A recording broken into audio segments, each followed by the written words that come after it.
Nakakalungkot na isang bagay na ating ipinaglaban para sa Pilipino, hindi maibibigay po sa dating Pangulo na minamahal ng marami. Ganyan ba po ang dapat na trato sa taong minahal ang bayan at minahal din ng taong bayan?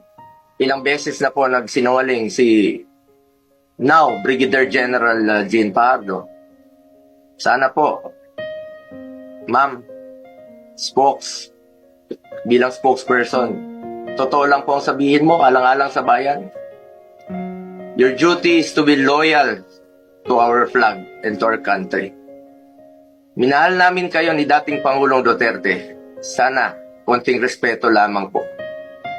Kung nagawa nyo yan sa akin, magsinungaling, mas nagagawa nyo po yan sa ibang tao. Respeto lamang sana. Gaya ng pagrespeto at pagmamahal namin sa uniform personnel.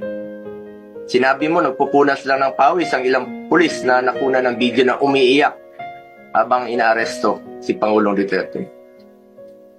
Mapigilan mo bang umiyak? Nasasaktan po yan. Doon lamang po tayo sa katotohanan at piliin nyo lang laging magsabi ng totoo alang-alang sa bayan. We must always entrust our loyalty to the Filipinos, to our flag, and to our country. Di naman po parating sinasabi ni dating Pangulong Duterte sa inyo. Just be loyal to our country and to our flag. Di na niya kayang tumakas. At alam niyo po yun. Di na niya kaya kayong takbuhan. Dahil hirap na nga siyang maglakad, nagsusungkod na nga lang po siya. Imbis na umunlad, bigla tayong umurong. OFWs, pinapauwi natin. Noon, ginagawa natin ang paraan. In fact, si dating Pangulong Duterte, sumusulat yan sa mga king o sa leader ng ibang bansa para makauwi. And even nagre-raise tayo ng blood money para makauwi lang yung mga kababayan natin. Pero bakit baliktad niya yan? Bakit isinuko po ang sarili nating lahi? Hindi ko lubusang matanggap na siya ay nililiti sa ibang bansa gayong siya ay isang Pilipino.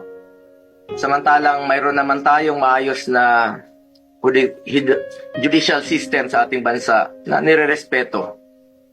Kung consistent po ang gobyerno sa posisyon na ito na hindi kilalanin ang jurisdiction ng International Criminal Court, bakit hinayaan po nitong ma-implement ng warrant of arrest ang Interpol mula sa isang korte na hindi naman natin kinikilala?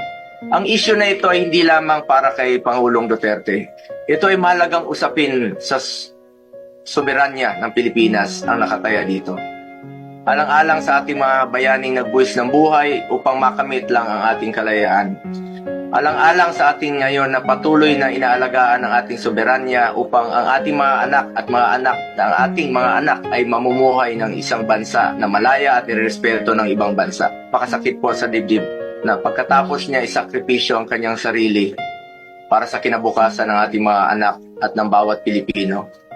Imbis na ibigay sa Pilipino ang paghusga sa mga ginawa ni dating Pangulong Duterte na paglaban sa droga at kriminalidad, sadly, hindi po ganun ang nangyari. Pilipino po ang dapat humusga sa totoong sitwasyon sa bansa. Kung mas nakakalakad na po ba ang ating mga anak noong panahon niya, hindi po nasasaktan, hindi nababastos. Kayo po ang humusga. Pilipino po ang dapat humusga. Marami pong nasaktan na Pilipino. Salamat po.